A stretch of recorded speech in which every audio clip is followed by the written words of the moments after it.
cette fois de la partie 2 de mon bilan pour le Greek Mythology Book Challenge 2023. Je vais vous présenter 5 livres et comme c'est la suite de la première vidéo que vous avez eue, je crois, il y a 2 semaines, on va tout de suite enchaîner. J'ai lu Campus Drivers de C.S. Quill, le tome 1, qui est super mad, aux éditions Hugo Poche. Là aussi, c'est une saga que Kimi a lue et je l'ai mis du coup pour... Où es-tu? Ella. Contemporain ou ancré dans la réalité. Donc moi j'ai choisi le mot ancré dans la réalité et j'ai mis 20 sur 20. J'ai adoré ce tome 1. Depuis j'ai d'ailleurs lu le tome 2 que j'ai tout autant adoré. Spoiler alerte.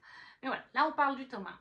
On va suivre dans ce tome 1 Lane, qui est un jeune homme qui a fondé une application avec sa bande de potes. Ils sont à l'université et ils ont créé les Campus Drivers, qui sont en fait eux avec leurs belles voitures, parce qu'ils ont chacun des belles voitures qui sont bien coûteuses en général d'époque.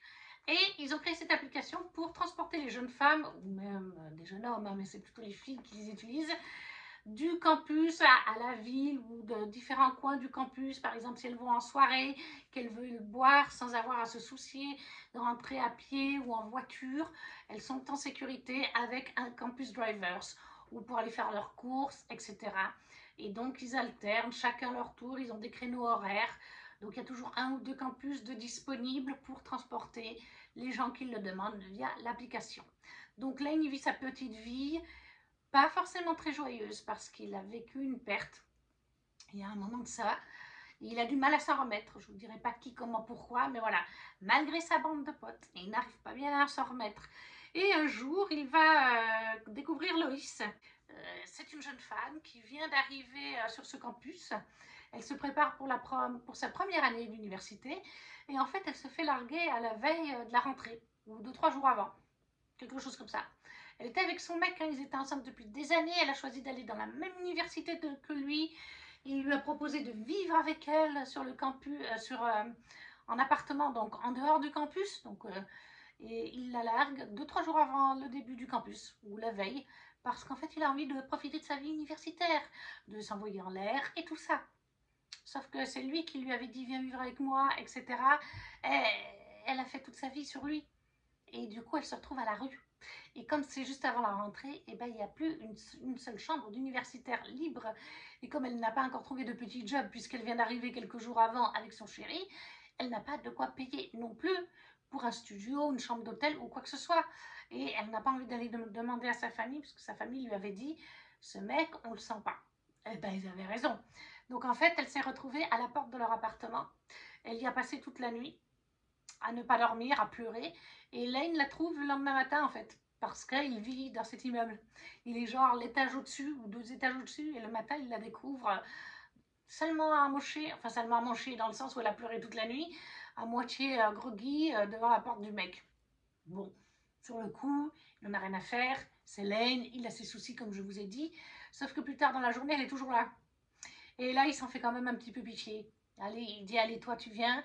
Il la prend et il la fait dormir sur son canapé. Voilà, mais il lui dit, c'est juste pour cette nuit. Hein. C'est juste pour que tu puisses dormir quelques heures et puis demain, tu te retournes et tu vas, voilà, lui offrir un café, ce genre de choses, parce qu'il n'est pas inhumain non plus. Sauf que, ben, en fait, ça va se tourner différemment. Elle va lui expliquer, voilà, je viens d'arriver à l'université, tout ce que je vous ai dit.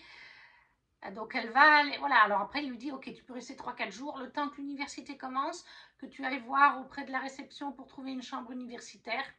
Mais ça, il faut attendre que ça commence les cours pour aller. Sauf que bien sûr que quand elle y va, comme je vous ai dit, il n'y a rien du tout. On lui dit mettez-vous dans la liste d'attente, mais il y a 3-4 mois d'attente, en tout cas. C'est à voir aussi d'après les élèves qui ne resteront pas ou ceux qui se trouveront en logement de leur côté ensuite. Mais pour l'instant, il n'y a rien de disponible. Donc voilà, ça va être ça le deal. Il va, à un moment donné, elle va vouloir partir en hôtel, mais finalement, il va changer d'idée. Il va accepter. Mais par contre, elle loge sur son canapé. Elle sait qu'il y a une pièce fermée dans l'appartement. Elle pense que c'est peut-être le bureau de Lane. Après, elle ne veut pas le provoquer. Elle se dit, il est déjà sympa, il me laisse sur son canapé. C'est déjà mieux que rien que d'être à la rue. Elle va rencontrer du coup la bande de Lane, les Campus Drivers. Elle va se rendre compte que Lane et ses copains sont comme ça par les filles du campus. Alors elle, c'est pas du tout le cas. Parce qu'elle, son but, c'est de récupérer son ex. Elle veut y croire, elle veut essayer de changer pour lui, de se faire plus sexy, etc. Mais par contre, à côté de ça, elle rencontre les Campus Drivers, ils vont créer des liens avec elle, ils adorent les charrier parce qu'elle s'appelle Lois et lui s'appelle Lane.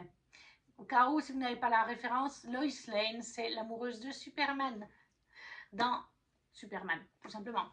Donc voilà, sa bande de potes arrête pas de les charrier. Dès le début, la bande de potes, ils disent, mais vous êtes fait pour être ensemble, Lois Lane. Et puis eux, ils sont là, genre non, non, non, non, l'un comme l'autre. Mais ça va durer dans le temps, vous imaginez bien, parce que rien ne se libère au niveau des appartements, enfin des studios universitaires. Les appartements sont trop chers dans la région pour elle. Et puis, il va falloir quelques semaines pour trouver un petit job, etc. Donc, en fait, ça va continuer dans le temps. Cette cohabitation dure dans le temps, jusqu'à ce que, bien sûr, ça se transforme en amitié, puis en amour. Donc, on n'est même pas sur un enemies to lovers, on n'est pas sur un ami to lovers, on est friends to lovers. C'est vraiment des étrangers qui, petit à petit, vont passer par le palier amis et finir par être ensemble. Bien sûr qu'il y a certains retournements de situation, surtout vis-à-vis de Lane, parce qu'il y a certaines choses qu'il cache à Lois qu'elle va finir par découvrir. Mais Lois, bien, avec le temps, elle va tomber amoureuse, comme je vous ai dit, et lui aussi. Donc voilà, ça finit bien, on s'en doute. C'est souvent le cas avec les romances de chez Hugo. Mais j'ai trouvé que c'était touchant, c'était mignon et c'est très drôle. Vraiment tout le côté Lois Lane de la bande de potes. Et la bande de potes en eux-mêmes, tous ensemble, ils sont hyper drôles. Lois et Lane s'envoient des petites piques. Parce qu'elle a du caractère hein, quand même, Lois, elle ne se laisse pas faire. Hein. C'est juste qu'au niveau de son mec, elle est faiblarde. Et d'ailleurs, Lane lui dit, il ne te mérite pas ce gros connard. Mais Lois, elle a du caractère, donc elle en a dans le... Voilà, elle ne se laisse pas faire. Donc ils ont aussi des petites joutes verbales très intéressantes, ils se font des blagues, ils vont se faire des petites soirées cinéma à l'appartement de Lane, popcorn, tout ça. Le genre de soirée que j'adore. Ouais, moi j'ai adoré leur romance, elle était trop mimi. C'est une lecture doudou, voilà. Même s'il y a un petit peu des choses un petit peu plus tristes, là, c'est quand même, ça reste doudou. Pour moi, c'est... Et pareil, ça se dévore en 2-3 jours, même pas, hein, même s'il fait 600 pages. Ouais, non, pas tout à fait, 500, un peu plus de 550 dans ces eaux-là. Mais ça se lit tellement vite. Puis encore une fois, les chapitres ne sont pas trop longs de mémoire. Hein. Là, si je prends celui-là,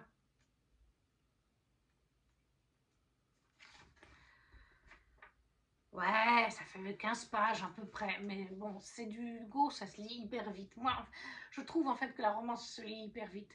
C'est super bien écrit, c'est super addictif aussi. J'ai vraiment envie de découvrir la plume de C.S. Quill dans d'autres livres, parce que ça va vraiment, vraiment plus.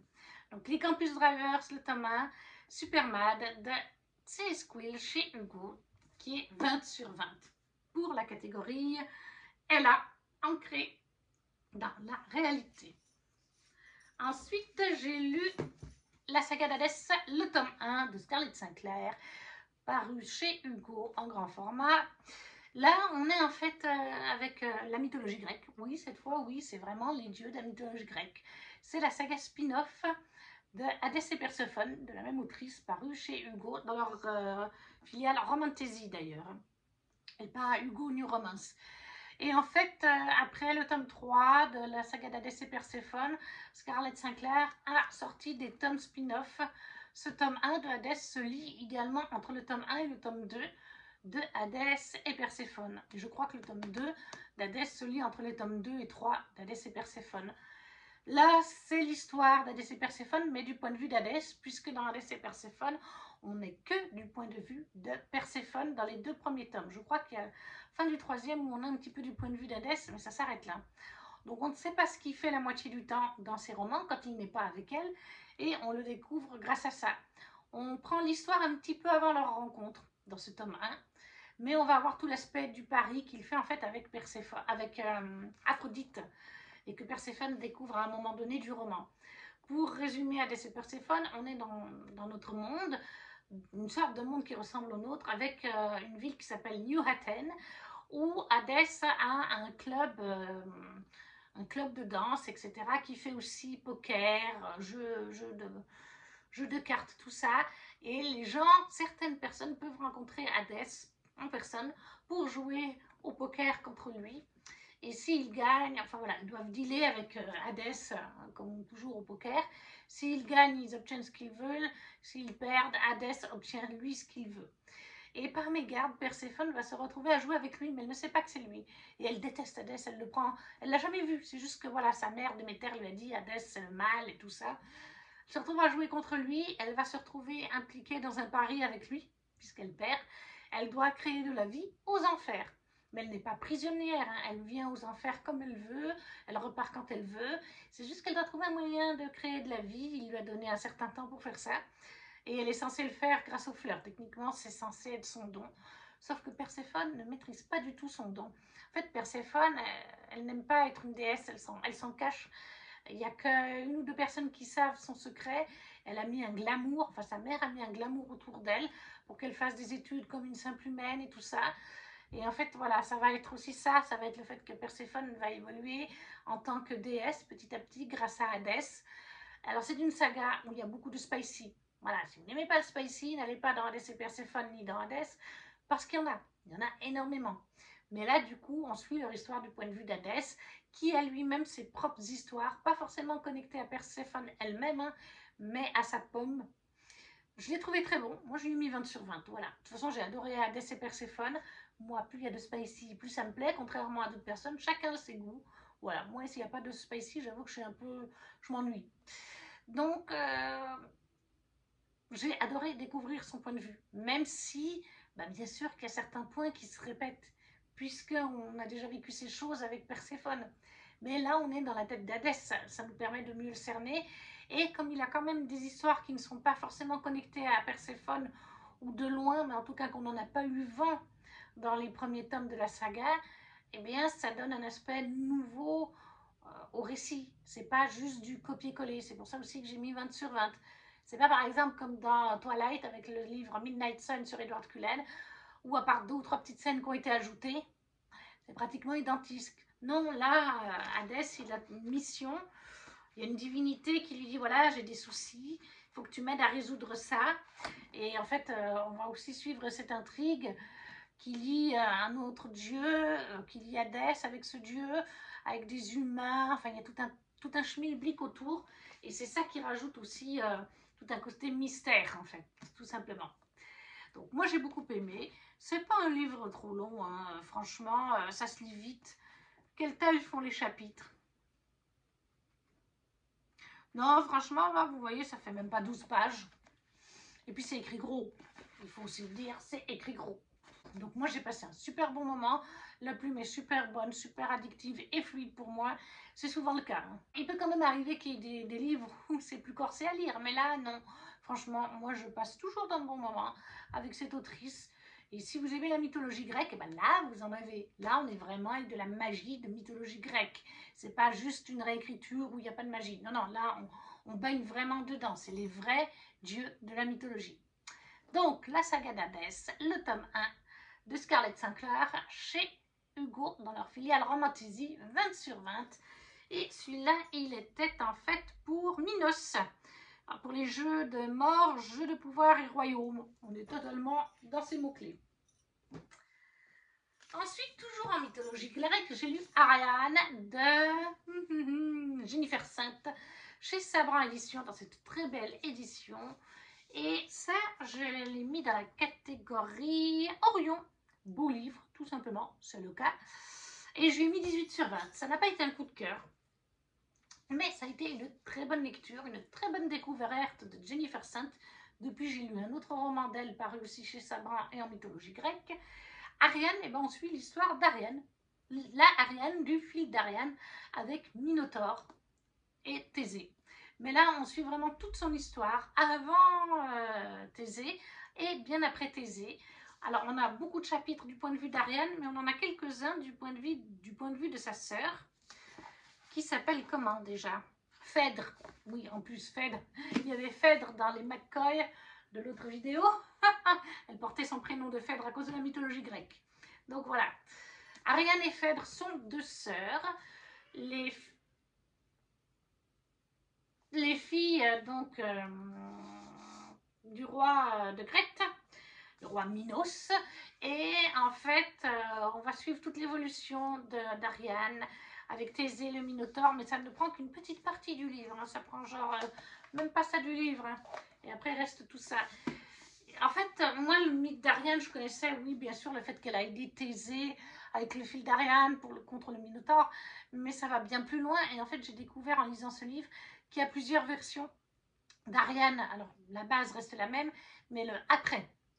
Et en fait, dans cette version qu'a choisie l'autrice, Thésée a vraiment été un gros connard, hein, de toute façon. Et elle a choisi de mettre en avant une histoire qui est liée à Dionysos, d'ailleurs, par la suite. Et qui finit par contre d'une manière que je n'ai pas forcément appréciée. J'ai trouvé ça... Voilà, c'est pas le genre de fin que j'aime. Il ne faut pas que je vous spoil, c'est difficile du coup de vous parler de ce one-shot dans ce cas-là. Mais voilà, j'ai du coup découvert qu'il y avait plusieurs histoires liées à Ariane, plusieurs versions, après le fil de Thésée, après le fil d'Ariane. Et c'est touchant, ouais, clairement c'est un récit qui était touchant. Ariane, elle passe par des choses pas évidentes à cause de Thésée, entre autres, hein. C'est vraiment le genre de personnage qu'on a envie de mettre des claques, et Ariane, le genre de personnage qu'on a envie de prendre dans ses bras. Mais elle se relève, elle n'abandonne pas, et c'était très intéressant. Voilà, je connaissais vraiment pas tout cet aspect de ce personnage. Comme je vous dis, moi je me contentais de la base. Donc ça a été très intéressant de le découvrir. Moi j'ai trouvé que c'était très bien écrit. Je ne dirais pas que c'est super fluide, c'est super addictif. Là, vous voyez, pour une fois, non. C'est quand même, j'avais besoin de me concentrer. Voilà, c'est très féministe. Jennifer Saint reprend beaucoup, elle a plusieurs autres livres, hein, de mythologie grecque, et c'est à chaque fois des points de vue féminins. Et c'est souvent des points de vue où c'est pas très joyeux pour les femmes. Mais finalement, quand je lisais un autre volume d'elle, sur Electre, je me suis dit, en fait, la mythologie grecque, c'est comme ça, que ce soit les hommes ou les femmes, c'est souvent des choses tragiques. Des personnages qui vivent pas mal de drames dans leur vie. Et encore une fois, bah là, c'est le cas, donc avec Ariane. Mais c'est par contre très bien écrit. Peut-être pas aussi addictif ni fluide, mais très bien écrit, très intéressant, très instructif. Et ouais, moi, je le recommande vivement si vous aimez la mythologie grecque, que vous avez envie de découvrir d'autres personnages, et y compris des femmes. Parce qu'en mythologie grecque, c'est souvent Hadès et Perséphone, oui, Zeus, Hercule, Poséidon, voilà. Mais c'est souvent des hommes. Et là, pour une fois, cette autrice, elle ne fait que des livres avec des femmes. Bien sûr que les hommes apparaissent, bien sûr qu'elles ont des romances, mais ça reste des femmes au centre de l'histoire. C'est leur histoire à elles, et c'est souvent des personnages qu'on connaît un peu moins. Par exemple, Electre, moi je la connaissais très peu. Ariane, on la connaît grâce au fil d'Ariane, mais finalement, bah, y a tout autre chose autour d'elle qu'on découvre ici. Donc 18 sur 20 pour Ariane de Jennifer Saint chez Sabran, qui était pour la catégorie Orion Beau Livre. Ensuite, j'ai lu La dernière Amazone d'Estelle Faye chez Rajo, oui, c'est cela, qui est un one-shot. Et lui, je l'ai mis pour m'aider. Imaginaire avec de la magie, pouvoir, créature surnaturelle. J'ai mis 16 sur 20. J'ai été un petit peu mitigée avec cette lecture. Elle n'est pas mauvaise, 16, ça reste une très bonne note quand même. Mais je suis mitigée, et d'ailleurs le livre est en vente. Parce qu'il faut faire de la place, même s'il est très joli. Là, on y suit en fait une jeune femme qui est élevée par sa grand-mère. C'est Lysia. Et elle bascule... sa vie bascule le jour où l'oracle Tiresias, remonté dans les enfers, lui annonce qu'elle est la dernière héritière du légendaire royaume des Amazones, vaincue par Thésée, oui, bonjour Thésée, une génération plus tôt. Lysia a beau refuser ce destin trop grand pour elle, elle devient une cible pour des dieux de l'Olympe autant que pour des rois humains. Obligée de fuir Athènes, lancée dans un voyage incroyable jusqu'aux confins du monde connu, Lysia luttera pour tracer sa propre route. Finira-t-elle par oublier, écrasée par l'histoire à son tour, ou deviendra-t-elle cette héroïne que les devins attendaient? C'était sympa, mais en fait j'ai trouvé dans ce récit tout un côté un petit peu similaire à Percy Jackson, ici présent, de Eric Riordan, en young adulte, où là c'est de la jeunesse. Parce qu'on part avec un seul personnage de Lysia, et au fil du voyage, elle va découvrir qui elle est, comme Percy, qui au début pensait qu'il n'était personne. Elle découvre qu'elle est une Amazone, une fille d'Amazone, etc. Elle va se faire une bande de potes, enfin elle en a un à la base qui va l'accompagner, mais elle va faire d'autres rencontres, des rencontres liées à la mythologie grecque, comme dans Percy, se créer une bande de potes, elle va rencontrer des créatures, comme Percy, partir en mission, comme Percy, visiter différentes villes, royaumes, comme Percy. Alors lui, c'est plutôt des villes d'Amérique. Mais vous voyez, c'est très... Je trouve que c'est vraiment très similaire l'un et l'autre. Peut-être un peu trop, mais en young adult. Alors oui, il y a tout l'aspect bien sûr mythologique, ça se passe dans le passé, hein, bien entendu, on vous le dit, une génération après Thésée. Voilà, et on va suivre par contre l'histoire des Amazones, on va découvrir ce qui leur est arrivé précisément, parce qu'elles sont éteintes, soi-disant. C'était sympa, mais ça ne m'a pas transcendé. Voilà. Et comme je vous dis, je trouve que c'est trop similaire à Percy. J'arrivais pas, il y a beaucoup de choses où j'étais là, ah, Percy Jackson en young adulte. Ah, Percy Jackson en young adulte. C'est ces choses-là qui font que ma date a un petit peu baissé et j'ai pas réussi à m'attacher au personnage, ni à Lysia, ni à son pote. Et d'ailleurs, j'ai un souvenir très vague, et ça c'est rare d'un roman. En général, je les garde bien en mémoire, mais là...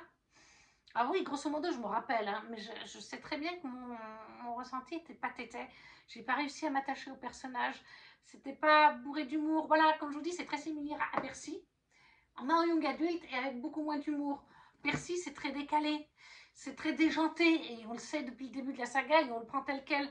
Là, c'est beaucoup plus sérieux, et du coup, bah, c'est un peu plus, comment dire, j'étais un peu plus... Oui, je lisais, je prenais du plaisir, mais pas, je n'avais pas le smile comme ça peut être le cas ici. Les personnages pas aussi attachants, ça reste pas mauvais, et ça reste un récit très féministe puisqu'on suit une Amazone, la dernière Amazone, et c'est quelque chose qu'on a moins, les Amazones. On a beaucoup du Percy Jackson, on a beaucoup d'Hadès et Perséphone, on en a débordé.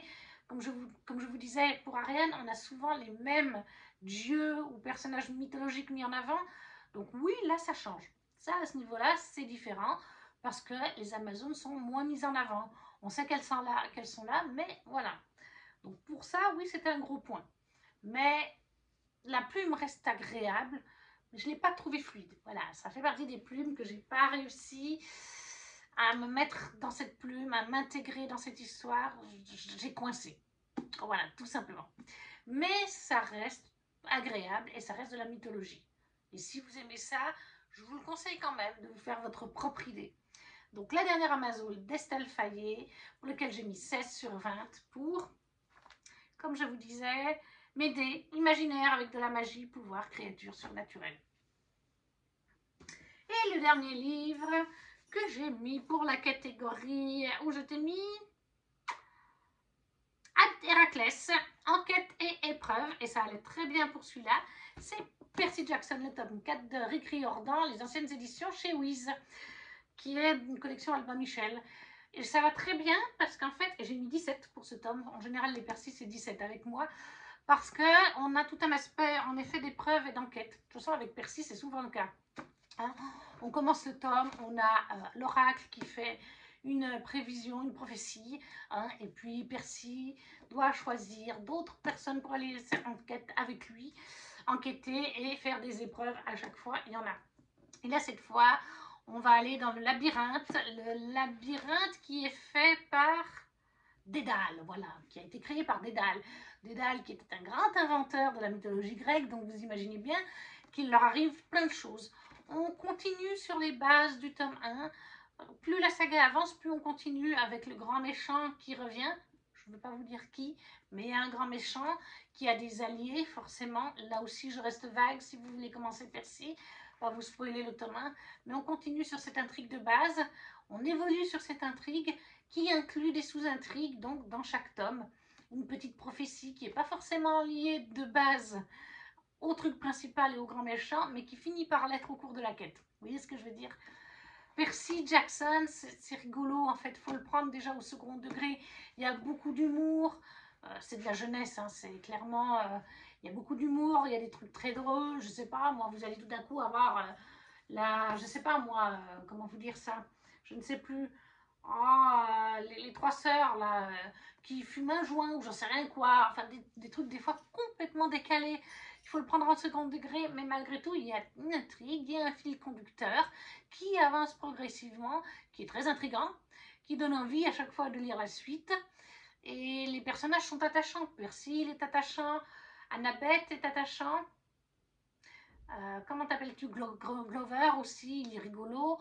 Bref, moi je passe toujours un très bon moment doudou avec cette saga en fait. C'est un petit jeunesse doudou.